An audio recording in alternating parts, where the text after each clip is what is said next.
Choice, your creative superpower. We have the power to manifest as we dedicate attention to our thoughts, but often miss opportunity to achieve the greatest good. Your superpower is waiting to be unleashed to unlock a fuller, more rewarding world for all. Join us every Thursday at noon Mountain Time for Choice, your creative superpower with Zoe Muro.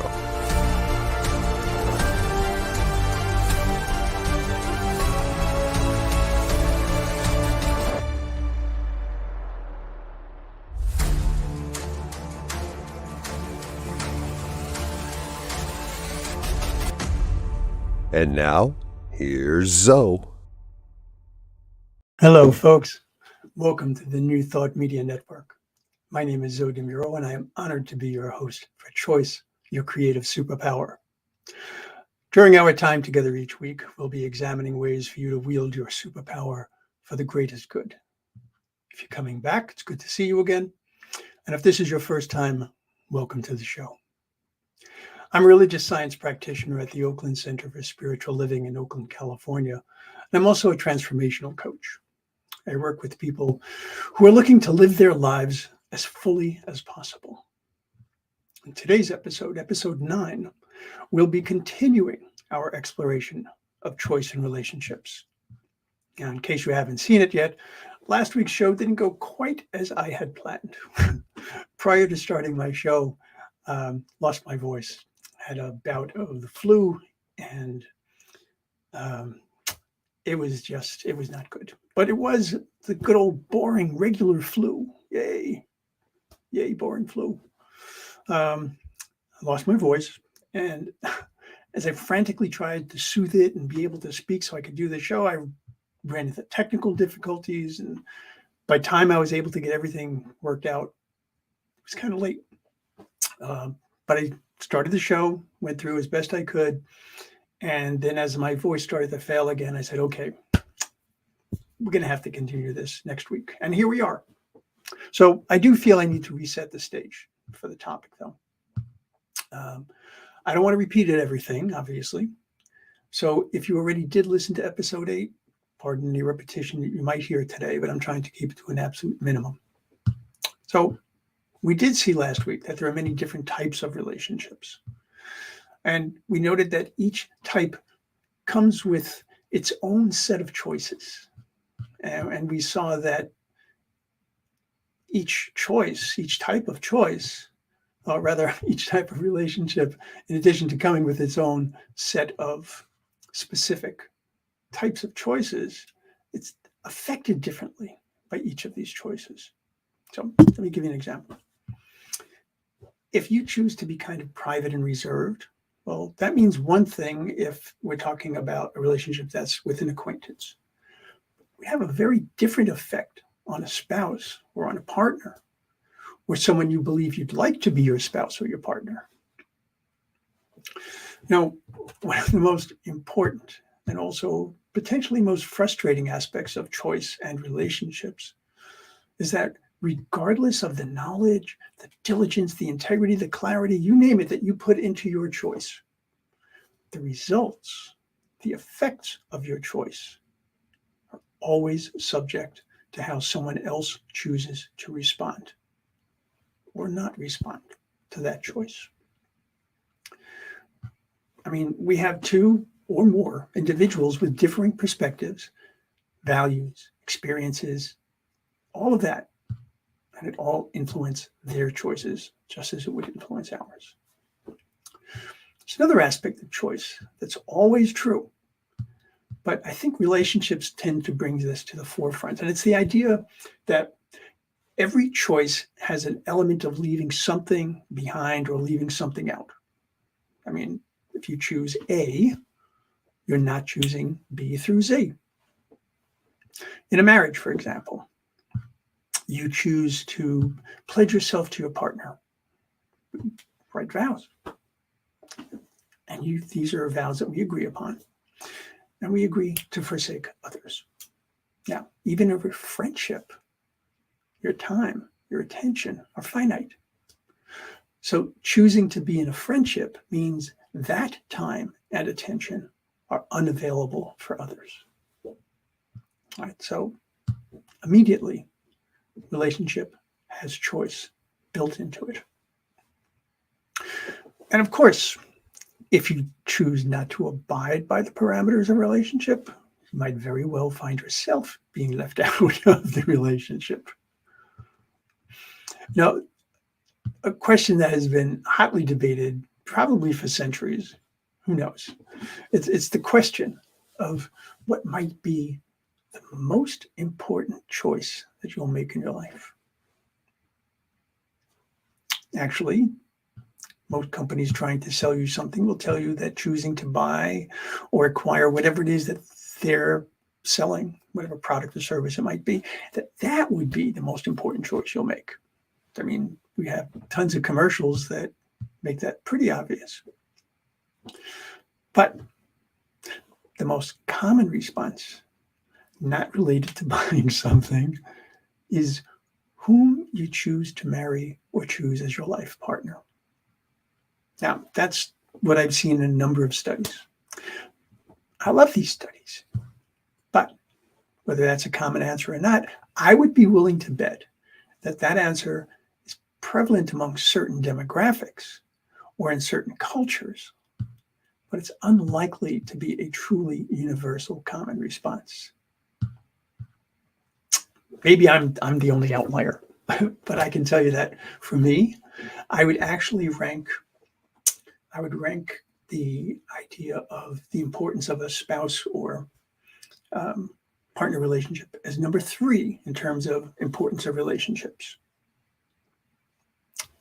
For me, right now, my top 3 would go in this order: my relationship to my spirituality, my relationship to myself, my relationship to my spouse or partner.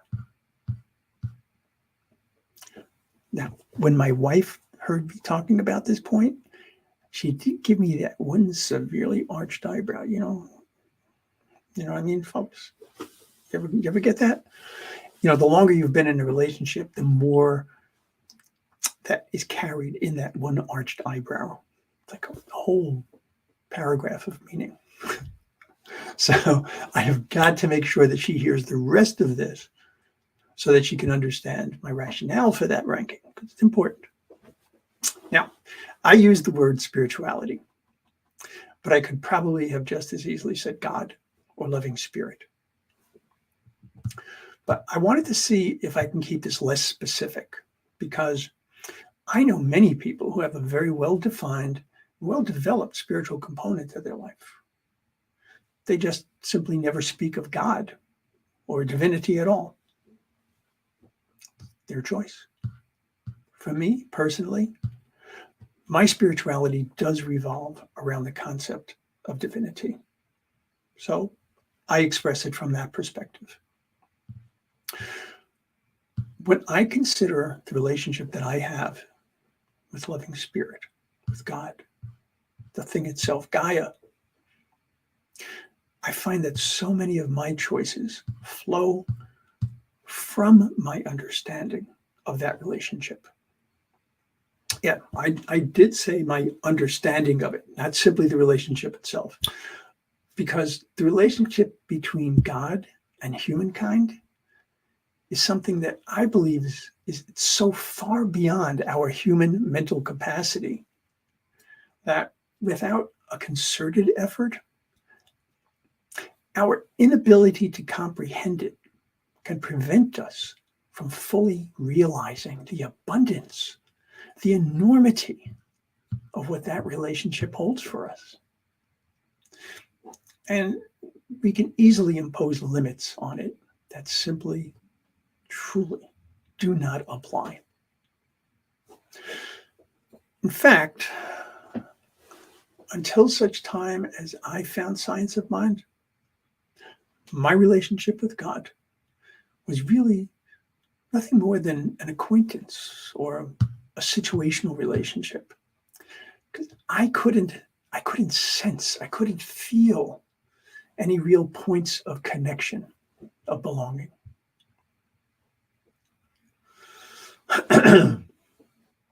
In any intimate relationship, and by intimate, I mean specifically a relationship that is a truly important personal part of your life. Not by circumstance, but by choice.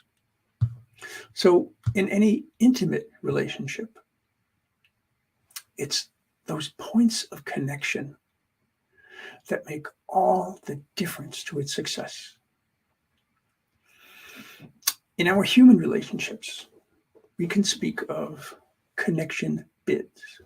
I like that term, connection bids, in which one member of the relationship opens to the other with their words or their actions. It could even be their posture or simply their nearness. These bids are requests, they're invitations. In essence, they're requests or invitations for connection. So choosing to turn towards or choosing to turn away from these bids dictates the flow of energy in a relationship. And that reciprocal flow, that's key to the well-being of a relationship. So just as you would choose to return a smile with a smile of your own, or you choose to meet a good morning with a cheerful response, or you choose to settle into a hug with comfort, with affection, returning the same. All these are bids for connection which have been met. And each met bid brings a greater sense of belonging, of security, of being valued. So when you do get that glorious good morning and you respond with, it's your choice. You've chosen to miss out on that connection bid. Whenever we look at choosing, we also need to consider what information, what perspective, what experiences we've had are affecting our choice. This is always true for any choice that you make, but it's especially true in choices around relationships. Many of our attitudes about relationships come from our own early experiences of our first relationships, those with our parents or our guardians. It's been theorized that the more our early relationships provided true nurturing, the greater our ability later in life to see relationships in a favorable light. And the more likely it is that we will be able to have strong reciprocal relationships in which we can express our needs and we are able to hear, to acknowledge, and to respond to the needs of our partner. Now, if we dealt with mercurial parents whose mood needed to be very carefully assessed and then worked around, the greater the likelihood that our relationship choices are going to be skewed towards our partner, with our needs taking a back seat and boundaries either being very poorly defined, poorly expressed, or not really defined and expressed at all. And then, if our early relationships were actually specifically neglectful or abusive, we will likely tend to make choices that keep us distant and withdrawn. We never quite get to a place of feeling secure or safe. So our choices are based around our security, around our safety. And in some cases that might feel like it needs to be, well, I don't want to really express my choice, because if I do, that's just going to put me into a bad situation.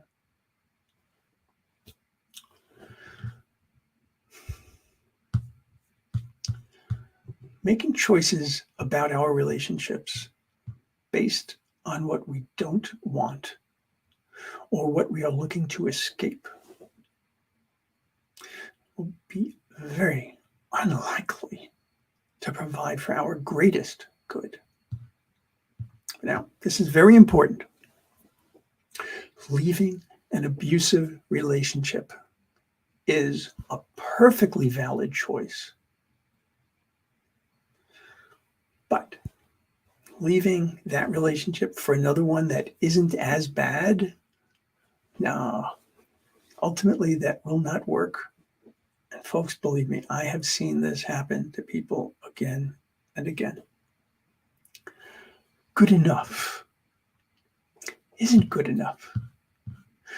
Your safety and your security are too important for good enough.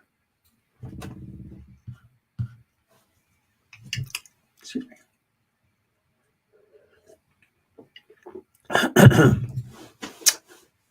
You complete me. Oh, that's such a sweet sounding sentiment, isn't it? But two people who see themselves as incomplete, they're going to be choosing a relationship that will be incomplete. If you think about it, are you really expressing a sweet sentiment? Or are you warning the other person that you'll be very needy? I mean, look, points for honesty. But it is a warning. It's not a compliment. As I said earlier, the deeper the relationship, the greater the number of choices, and the greater the effect of those choices on the relationship. In a relationship, choice can create a balance of power, depending on how it's employed, or a power struggle, which is not conducive to a relationship's longevity. I suppose anytime you're talking about power in a relationship, if you have to talk about power, there's something going on there. Now, a relationship, particularly a spouse or partner relationship, it's an entity in and of itself. So each party in that relationship has both a right and a responsibility to share in its direction, in its focus. Because we each have a part in that. Unilateral decisions affecting both parties, or I suppose I should say affecting all parties, since this applies to any number of different types of relationships. But unilateral decisions that affect all parties in a relationship can shift the balance of power and easily become a source of friction, degrading the integrity of the relationship. On the other hand, when used well, and choices affecting both or all parties of a relationship are mutually decided upon, that actually strengthens the relationship to the benefit of all. Looking at one's relationship with oneself, which was my second of my three, there are likely many choices we make unconsciously. For example, we might choose to be compassionate towards another person and add to the stability of that relationship. But how often do we berate ourselves for our own so-called shortcomings? That's our relationship with ourselves. A constant barrage of judgment makes for a difficult relationship. And yet it's all too common when we aren't as loving to ourselves as we are to others.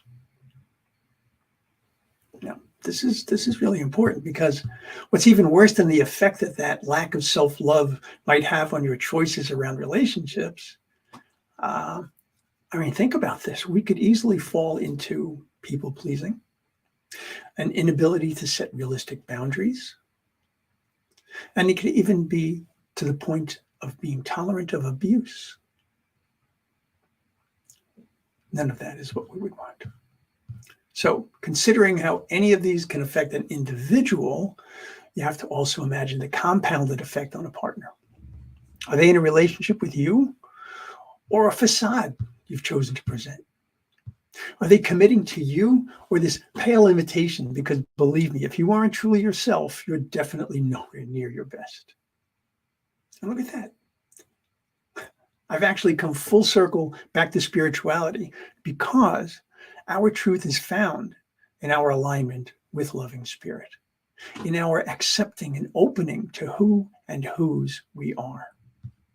If you can do that, if you can hold on to the knowledge, to the knowing of your divine self, relating to others becomes a very different experience. So that is my rationale for my ranking the importance of relationships relative to choice, the way I did. The choices I make about my relationship to my spirituality inform the choices I make about myself. The choices I make about myself inform the choices I make about my spouse or my partner, my wife in this case.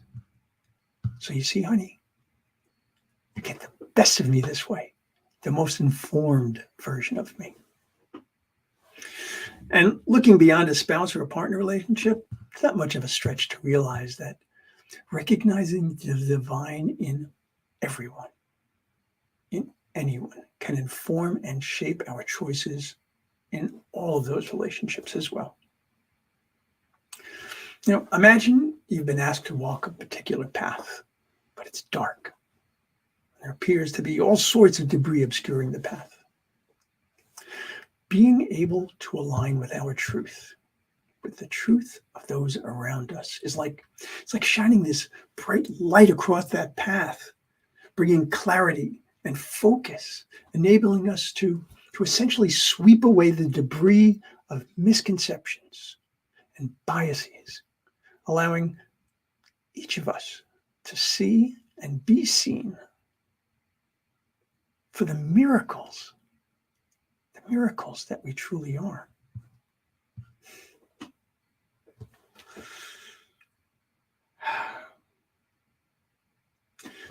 So I want you to go and be the miracle in your relationships that you already are.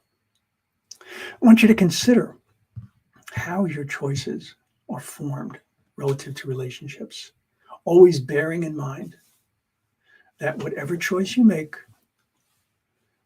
we're working with another person or with several other people. So you might have the best of intent with the choice that you've made, but you also have to consider its impact. You make your choices as intelligently as possible. You make your choices with the greatest degree of integrity as possible. You make your choices from a truly informed place. As I said, for myself, that level of information started with understanding who and whose I am. It all flows from that. Once I can understand that gives me the greatest understanding of who I am as a person. Remember, what I bring at all times to this world is both my human and divine self. There's no separating the two. So why would I not want to make my choices with the most information, with the greatest sense of clarity, with the advantage not only of my common knowledge and intelligence, but also with the added benefit of intuition. Intuition, otherwise known as God acting behind the scenes, kind of saying, you know this, you've got this. Listen to your gut. So much for us to have talked about relationships. I'm actually glad that we had this additional time because there was a lot more to say. And I'm also glad that my voice is holding up. So, folks, I would love to hear your perspectives on choice and relationships. So by all means, please do feel free to send me an email. Okay, there you go, at zodemuro@gmail.com. And I would be absolutely delighted to consider and respond. I also want to point out that you can always contact me either for coaching or for prayer. You can email me at zodemuro@gmail.com, or you can take a look at my website, livingfullywellness.com. As I've said, I am both a spiritual practitioner as well as a transformational coach. So I can take either what we refer to as, let's say, a more spiritual perspective or a more secular perspective, whichever works best. But without a doubt, folks, we'd love to hear from you. So, any opportunity that you have to take a look around the New Thought Media Network, see what's going on here, absolutely take a look around. There is so much going on. For today, example for today, 12 noon Pacific time. That's 1 p.m. Mountain time. Check out Finding the Joy in the Journey. This is a wonderful show. This is with the practitioner and very soon to be minister, the brilliant Gina Calvario-Krupka. And at 1 p.m. Pacific time, that would be 2 p.m. Mountain time, the Vibrant Living Hour with practitioner Ken Ludwig. We have prayer, we have meditation, we have information, we have contemplation, so much going on at the network. But it takes not only time and talent to present all of that, it takes treasure as well. So please, if you can, go to ntmedia.org, find that donate button. Help us bring all of this goodness to the largest possible audience as we work to make this a world that works for everyone. And I look forward to seeing you next week. Until we meet again, choose wisely. Much love and many blessings.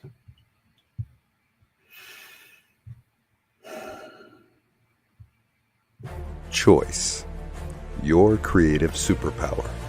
We have the power to manifest as we dedicate attention to our thoughts, but often miss opportunity to achieve the greatest good. Your superpower is waiting to be unleashed to unlock a fuller, more rewarding world for all. Join us every Thursday at noon Mountain Time for Choice, your creative superpower with Zo DeMuro.